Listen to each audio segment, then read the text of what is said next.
You have no meaning in this house anymore." My son's words ripped through the silence of our Colorado Springs home like shrapnel through flesh, each syllable a betrayal sharper than the bullets I dodged in Vietnam. He stood there, eyes cold as a sniper's scope, while his wife's smirk carved a wound deeper than any I'd bled from in 2068. The American flag outside, raised with my own scarred hands, whipped in the wind like it was mourning me. The photos of my platoon, my wife's laughter, our life, they mocked me from the walls, screaming I'd been erased. My heart shattered, not with a crack, but with a roar, the kind of pain that buries a Marine alive in his own foxhole.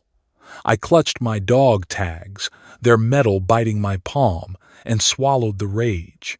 They thought they'd buried me. They'd learn.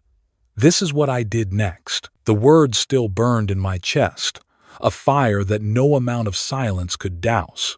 I stood in the living room of our Colorado Springs home, 2,000 square feet of memories I'd built with Ellen, my wife, gone 5 years now. Every beam in this house was a vow I'd kept through Vietnam, through nights pacing with baby Michael in my arms. I was a Marine, forged in the jungles of Khe Sanh, and this house was my fire base, my ground. Now, my own son, Michael, and his wife, Sarah, wanted to rip it from me. They sat across the coffee table, a polished oak slab I'd sanded myself. Sarah's eyes gleamed with ambition, her fingers tapping a manila folder. "We found a place for you," she said, voice smooth as a recruiter's lie. "Veterans Haven. It's only 10 miles out, Tom. You'll have care, activities, a community." Community? I'd had that brothers who'd bled with me, not strangers in a sterile facility. Michael avoided my gaze, staring at a photo of us fishing at Lake Pueblo, him just 10, grinning with a trout. "It's time, Dad," he muttered. "We need to sell. Move to Denver. Start fresh." Sell my home? My medals hung on the wall, my silver star catching the lamplight. Sarah slid the folder forward, a quit-claim deed peeking out like a snake. "It's for your own good," she said. My good?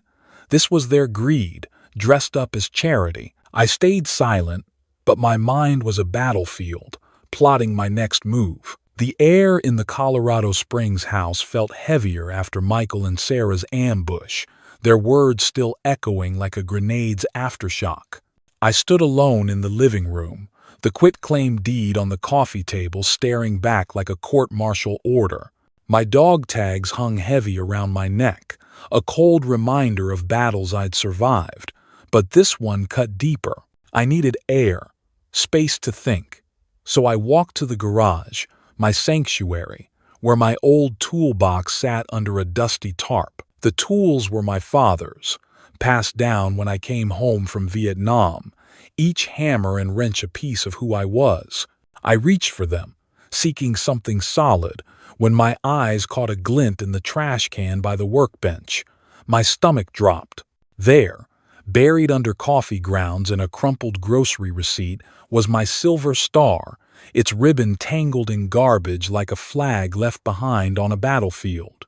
My hands shook as I pulled it out, the metal cold, stained with betrayal. I sank onto a stool, the metal clutched in my fist, and the pain hit a gut punch worse than any I'd taken in Khe Sanh. That star wasn't just metal. It was the blood of my brothers, the nights I carried their weight through the jungle, the promise I'd made to Ellen to carry our honor home. And Michael, the boy I'd taught to salute the flag at 6, had tossed it out like junk. I heard Sarah's voice from that morning, sharp through the kitchen door. "Those old medals are just clutter, Michael. We need space for the new furniture." Clutter. My service, my sacrifice, reduced to a yard sale cast-off. My vision blurred, not from age, but from a rage so raw it felt like my chest would split open. I wanted to storm inside, slam the metal on their precious table, and scream until the walls shook. But I didn't. A Marine doesn't break. He endures. I sat there, the garage's fluorescent light buzzing like a distant chopper, and remembered Khe-Sanh, 2068, when my platoon was pinned down for 3 days.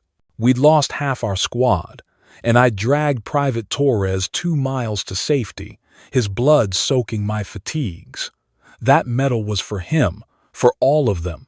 Michael used to beg me to tell those stories, his eyes wide, sitting on this very stool.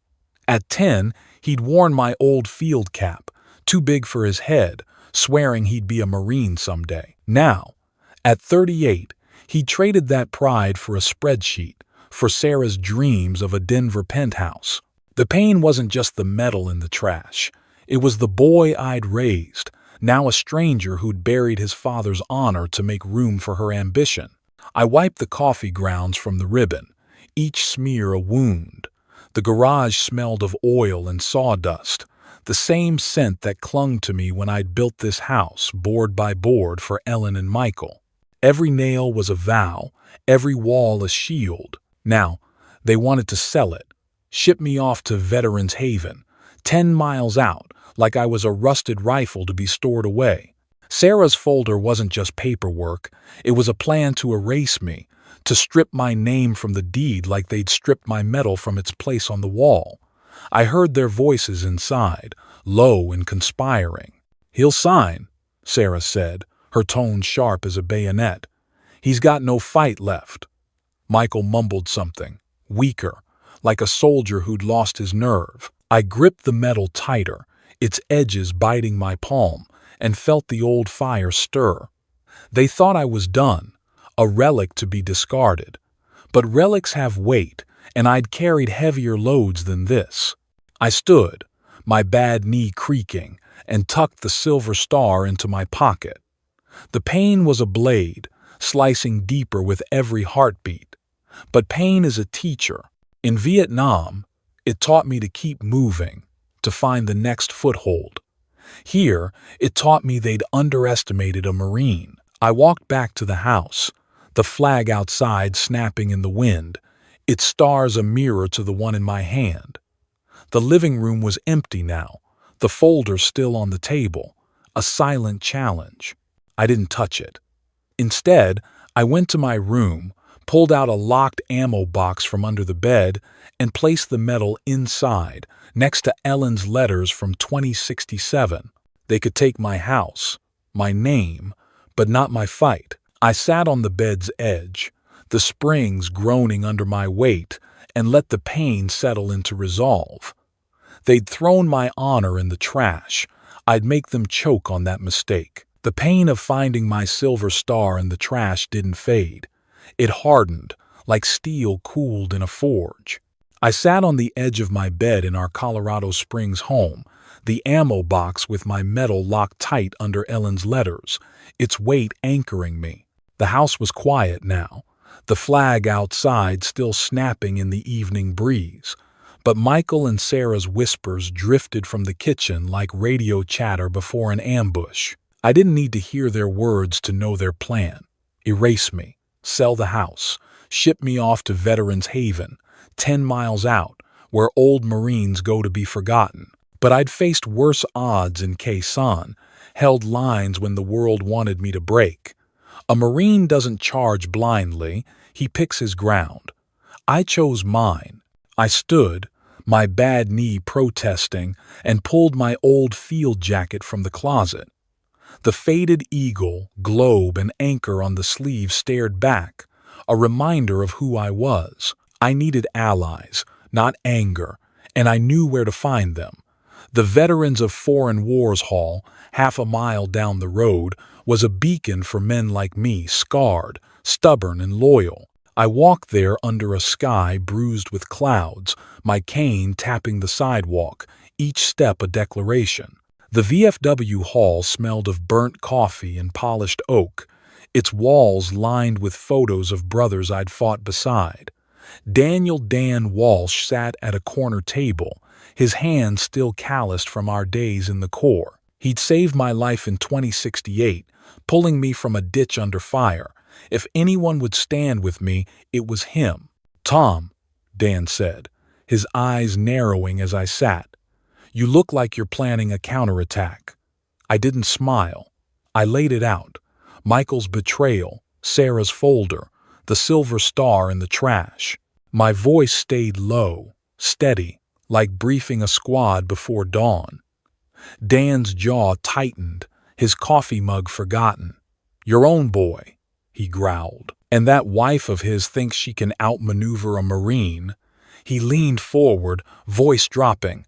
"What do you need?" I slid a folded note across the table, my handwriting square, the deed, Ellen's will, my 50% stake in the house. "Hold these," I said. "Check the lien from when I bailed Michael out for the down payment. They don't know it's there." Dan nodded, tucking the note into his pocket. "They'll hit a wall, Tom. I'll make sure of it." I left the VFW with a spark in my chest. Not hope yet, but purpose. The town wasn't just streets and houses. It was a network, a firebase of its own. At the corner store, a mile from home, I ran into Emma Larson, a widow who'd organized VFW potlucks for years. Her eyes softened when she saw me. "Tom, you okay? Heard Michael's been talking about selling your place."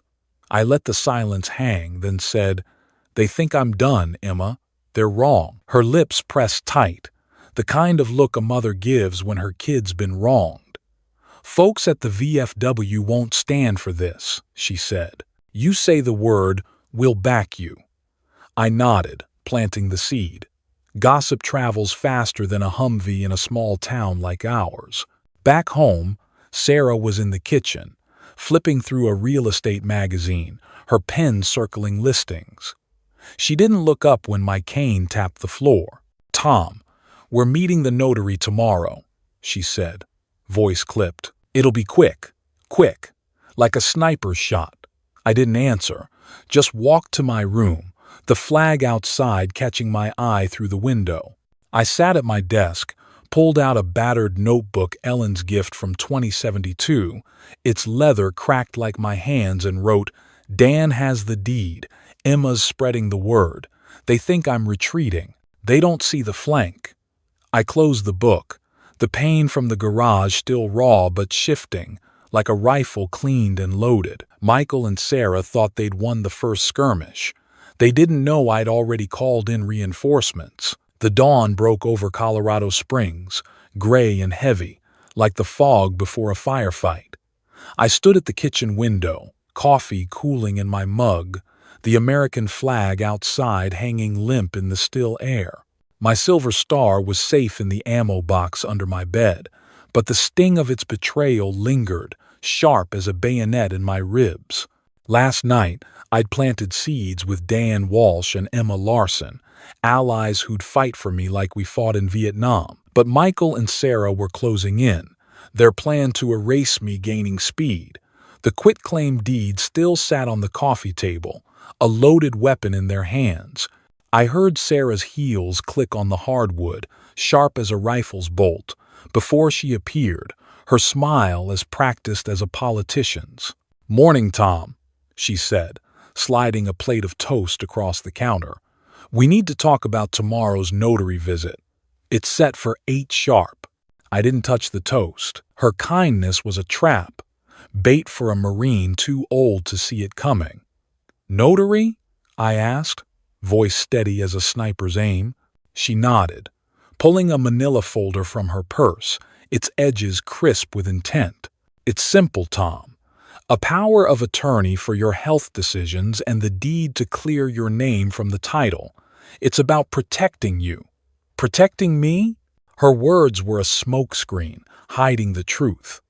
They wanted my house, my 2,000 square feet of memories, sold for a Denver high-rise. I leaned on my cane, the oak solid under my palm, and said, "I don't sign what I don't read." Sarah's smile faltered, a crack in her armor. "It's straightforward," she pressed, tapping the folder. "Michael agrees. Right, honey?"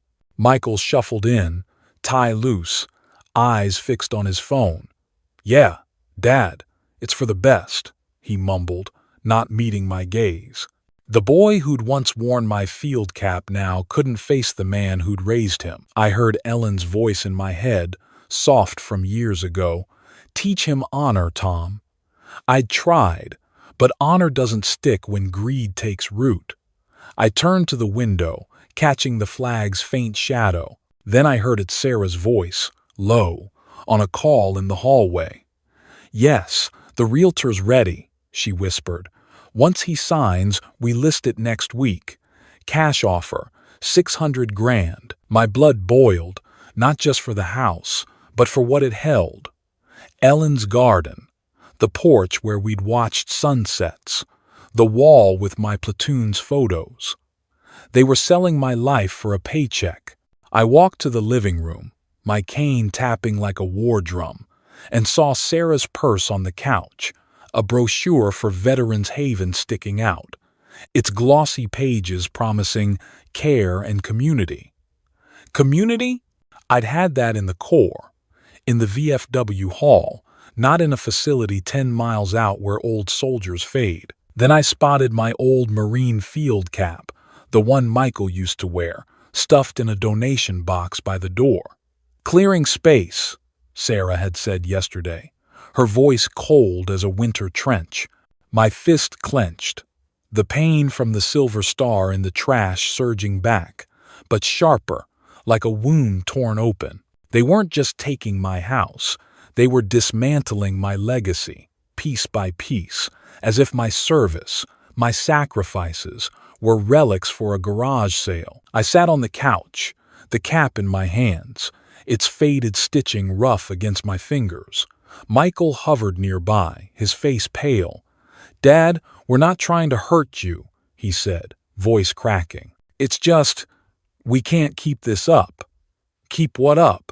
The roof I'd paid for? The home I'd built?" I looked at him, my son, and saw a stranger wearing his skin. "You threw my medal away, Michael," I said, low and deliberate. "Now my cap. What's next? Me?" He flinched, mouth opening, but no words came. Sarah stepped in, her voice sharp. "Don't make this dramatic, Tom. Sign the papers and we're done." Done. Like I was a mission to be scrubbed.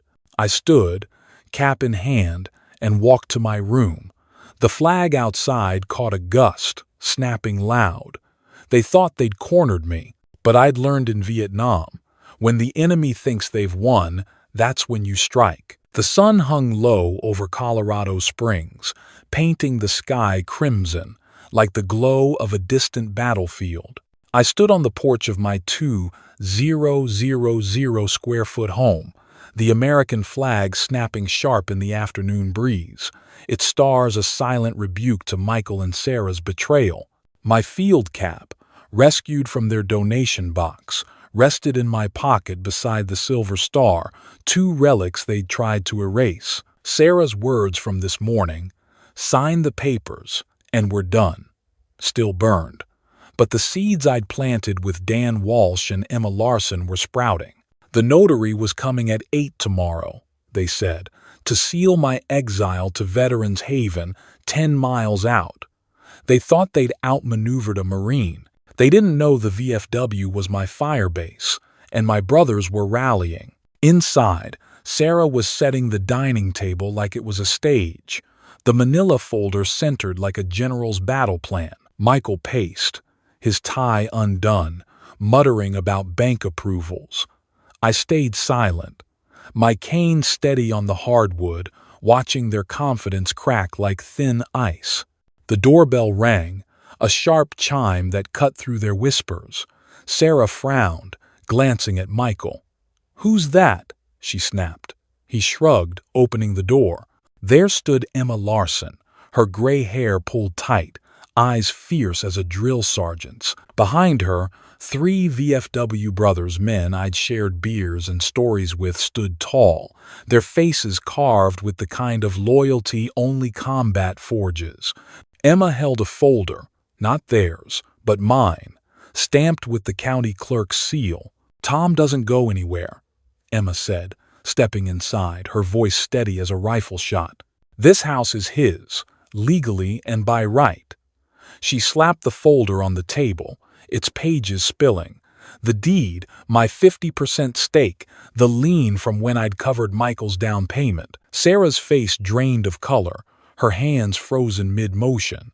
Michael stared at the papers, mouth half open, like a recruit caught in a crossfire. "What is this?" Sarah hissed, snatching the folder. Emma didn't flinch. "The bank called this morning," she said. "They know Tom's name's on the title. No sale happens without him. We made sure of it." I caught the eye of Joe, a VFW brother with scars from Da Nang. He nodded, a silent semper fi. The community I'd fought for, bled for, was here, holding the line. Sarah's voice rose, sharp as shrapnel. "This is our house. You can't just barge in." Emma crossed her arms. "We're not barging, Sarah. We're standing up for one of our own. You don't throw a Marine's legacy in the trash." The room went still, the air thick with the weight of her words.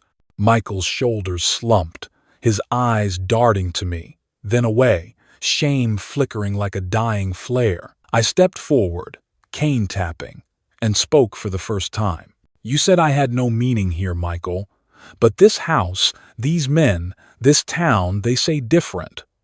I pulled the field cap from my pocket, its eagle, globe, and anchor catching the light. "You forgot what this means." They didn't. Sarah slammed the folder shut, her face red. "This is ridiculous. We're protecting him." Joe stepped closer, his voice low, lethal. "Protecting him? You threw his silver star in the garbage. You don't protect a man by burying his honor." Michael flinched, his hands trembling. "Dad, I didn't mean," he started, but his voice broke. I looked at him, my son, the boy who'd once saluted this very flag, now crumbling under the weight of his own choices. Emma placed a hand on my shoulder, her grip firm. "The VFW's got your back, Tom. Always will." The others nodded, a wall of brotherhood no notary could breach. I stood taller, the pain of yesterday's wounds, metal, cap, home still raw but fueling me now. Sarah glared, her plan unraveling like a bad stitch. "This isn't over," she spat, storming to the kitchen. Michael followed, head bowed, a soldier retreating from a fight he couldn't win. The VFW brothers stayed, their presence a shield. I looked at the flag outside, its stars steady against the fading light.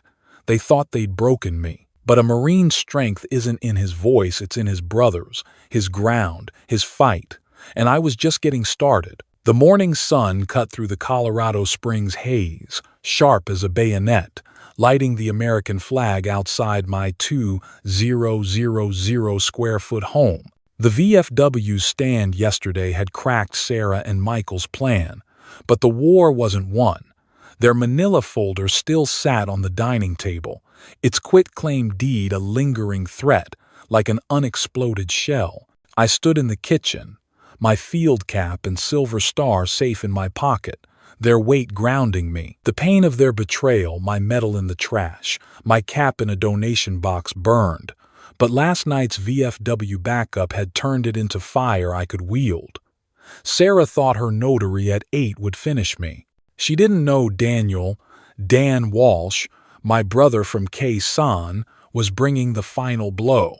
I sipped coffee, the mug warm against my scarred hands, when the doorbell rang, precise as a drill sergeant's call. Sarah rushed to answer, her heels clicking like a countdown. She expected her notary, her victory. Instead, Dan stood there, his gray hair clipped short, a leather satchel under his arm. Behind him, a county clerk in a stiff suit held a sealed envelope. "Morning, Tom," Dan said, stepping inside, his voice steady as a rifle's aim. "Time to end this." Sarah froze, her smile crumbling. Michael hovered in the doorway, his face pale, tie crooked, like a recruit caught deserting. I leaned on my cane, the oak solid, and watched their world unravel. Dan set his satchel on the table, pulling out documents stamped with the county's seal. Tom's lien from the down payment, 40% of this house is active, he said, his tone cutting through the room's silence. The bank won't touch a sale without his signature, neither will the title company. He slid a paper forward, the deed with my name in bold, Ellen's will beside it, naming me sole executor. You tried to erase him, Dan said, eyes locking on Sarah. You forgot who built this ground, the clerk nodded. Mr. Brennan's stake is ironclad.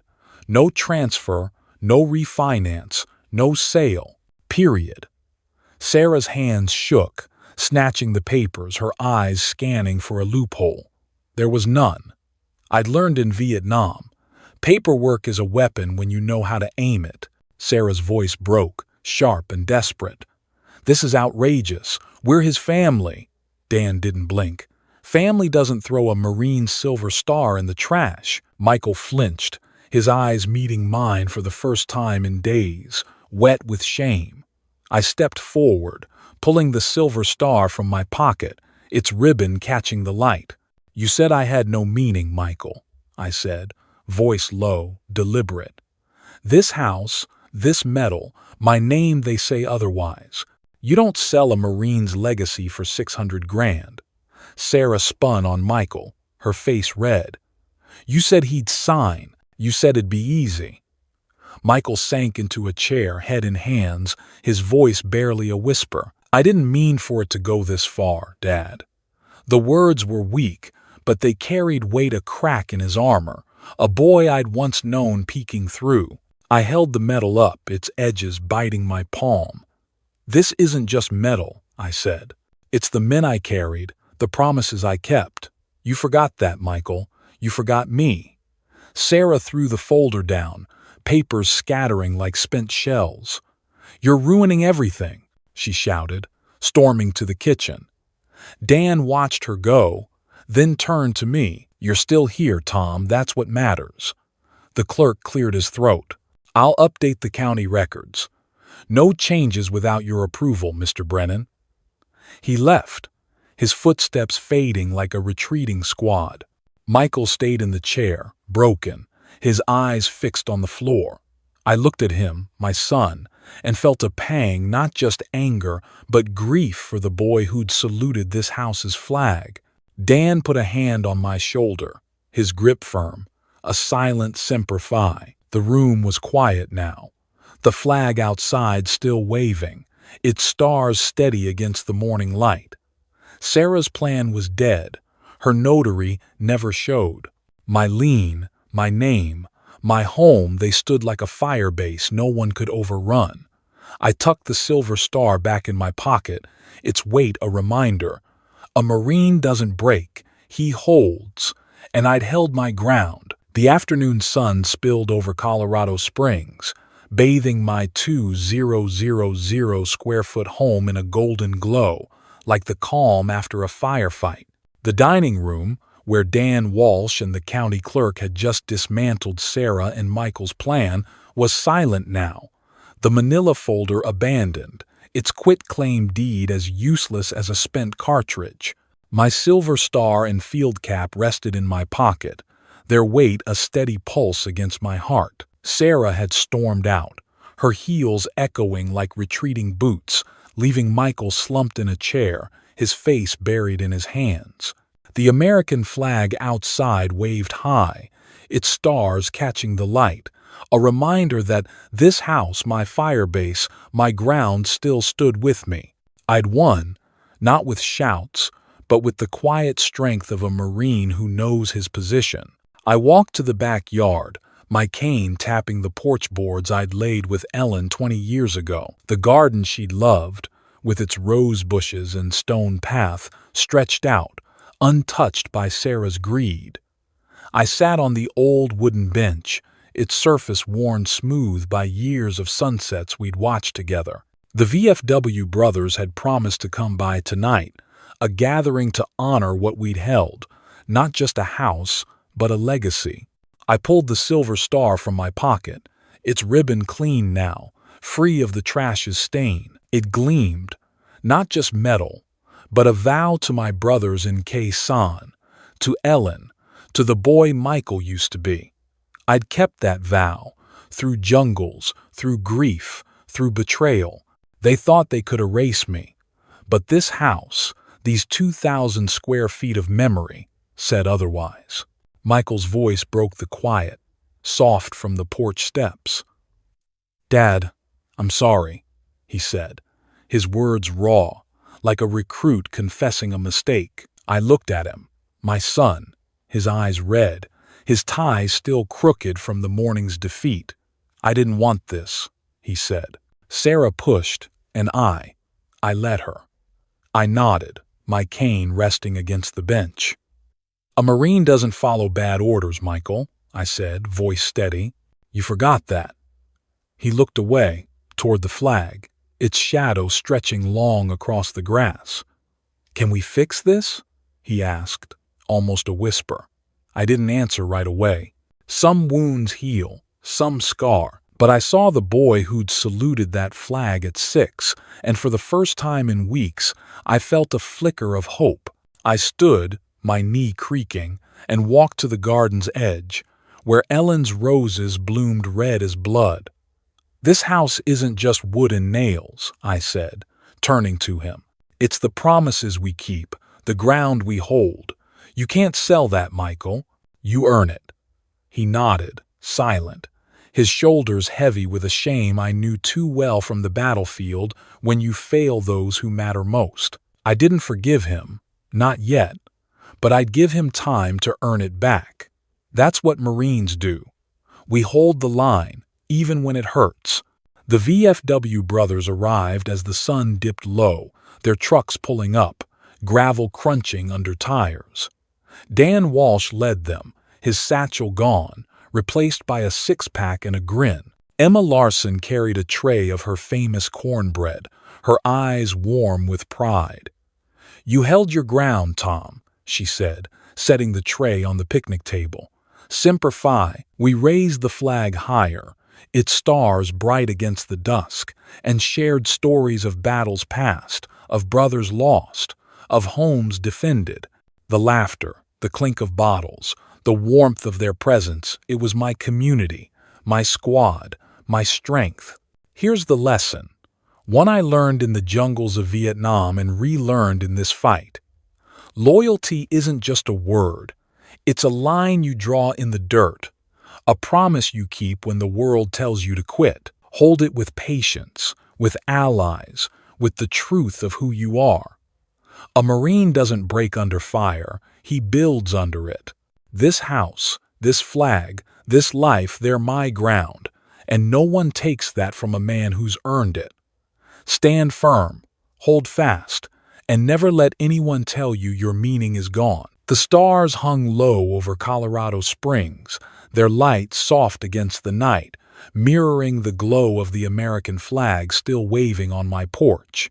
The VFW brothers had left, their laughter and stories lingering in the backyard like echoes of a battle won. My 2,000 square foot home, the one I'd built with Ellen, stood firm, its walls holding every promise I'd kept through Vietnam, through loss, through Michael and Sarah's betrayal. The silver star rested in my ammo box now, safe beside Ellen's letters, its weight a quiet reminder of the ground I'd held.